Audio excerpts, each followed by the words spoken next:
Alright guys, so I wasn't intending to make a video tonight, but I'll keep it brief.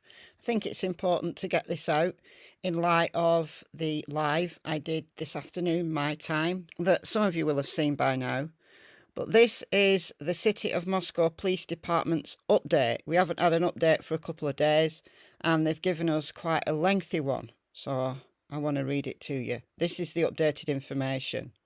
There have been statements and speculation about this case, victim injuries, cause of death, evidence collection and processing, and the investigative techniques.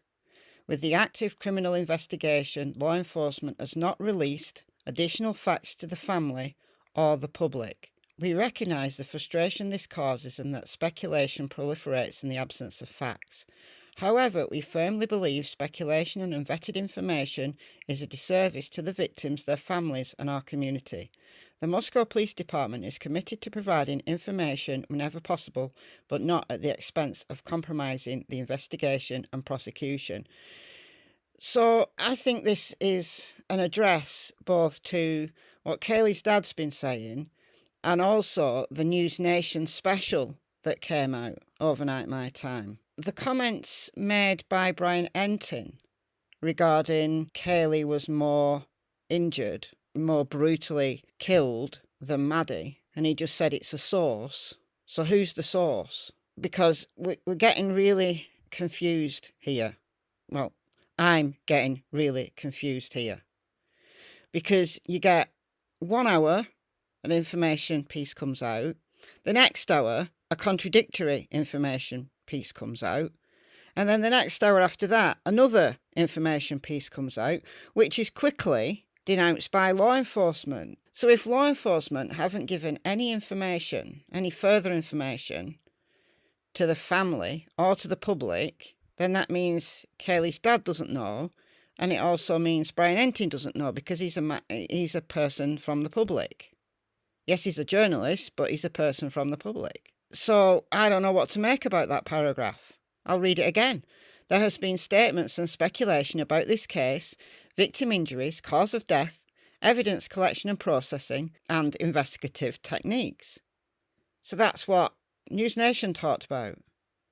With the active criminal investigation, law enforcement has not released additional facts to the family or the public. So are we to disregard everything we heard about those issues? Do we disregard it all? Or will we find out in another hour or tomorrow or next week that it was all true? I don't know, guys. I'm just at the point of holding up my hands and saying, I have no idea. I have no idea what is going on. But I'll continue. Detectives continue investigating what occurred from approximately 9 p.m. on November 12th to 1:45 a.m. on November 13th, when Ethan and Xana were believed to be at the Sigma Chi house on the University of Idaho campus. Any interactions, contacts, direction, and method of travel or anything abnormal would add context to what occurred. So we still have no idea where Ethan and Xana was. Detectives continue processing and working through more than 2,645 email tips, 2,770 phone tips, and 1,084 digital media submissions. That's a lot. That's a lot of tips.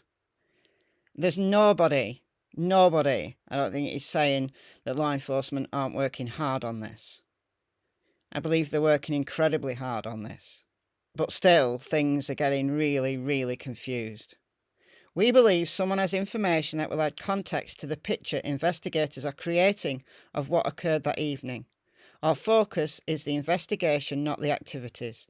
Your information, whether you believe it to be significant or not, might be one of the puzzle pieces that help solve these murders. So they've said that several times now. So if you do have a tip, if you do know something, if you saw something, however insignificant it might be, that might be the thing that they need. It really might be. Using tips and leads, investigators have identified an incident involving Kaylee at a local business, which may have been the stalker reference she made to friends and family. In mid-October, 2 males were seen inside a local business. They parted ways, and one male appeared to follow Kaylee inside the business, and as she exited to walk out to her car. The male turned away, and it did not appear he made contact with her. Detectives contacted both males and learned the two were attempting to meet women at the business. This was corroborated through additional investigation. Based on available information, detectives believe this was an isolated incident and not an ongoing pattern of stalking. No evidence suggests the two males were involved in the murders. So if that's all Kaylee was meaning when she said she had a stalker, well, I guess that's that. But we've had conflicting messages from the family. We've had, no, she didn't have a stalker. Yeah, she did have a stalker. So is this the stalker, or is there another stalker out there? Because an isolated incident to me doesn't denote stalking. What Kaylee might have called it, I've no idea. But could there be someone else? We don't know. Investigators continue looking into information about Kaylee having a stalker.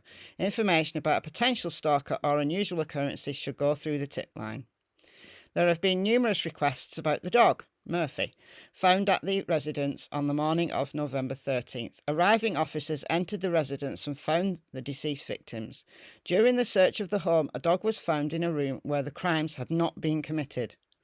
So he wasn't rampaging about, he wasn't outside, he was in the house when the detectives got there. Officers did not find any evidence on the dog, and there was no indication the animal had entered the crime scene. The dog was taken to animal services and released to a responsible person. While the dog was in the house when the officers arrived, it has not been determined where the dog was physically located when the murders took place. But if there was no evidence on the dog, then you would imagine that he wasn't in the room where the murders took place. Don't know where he normally slept or hung out when people were in bed, but I'm assuming that if he'd been in a room where the murders had taken place, there would be some evidence on him. There'd be blood, there'd be something on him. So, at the time, no suspect has been identified, and only vetted information that does not hinder the investigation will be released to the public. This is a standard paragraph that they're putting on all their updates now. There is speculation without factual backing, stoking community fears and spreading false information. We encourage referencing official releases for accurate information and updated progress. It's difficult, though, when the family and the media are speaking out. It's difficult. Okay, so if you've got any information, here's the tip line information again. Phone 208-883-7180. Email tipline@ci.moscow.id.us. Digital media fbi.gov/Moscow, Idaho. Your information, whether you believe it to be significant or not, might be the piece of the puzzle that helps investigators solve these murders. So I say again, if you've got anything, however small, please turn it in. Somebody knows something. Somebody has that puzzle piece that can help detectives end this, make an arrest, and put the families, Kaylee, Xana, Maddie, and Ethan, on the road to justice. Bye for now, guys.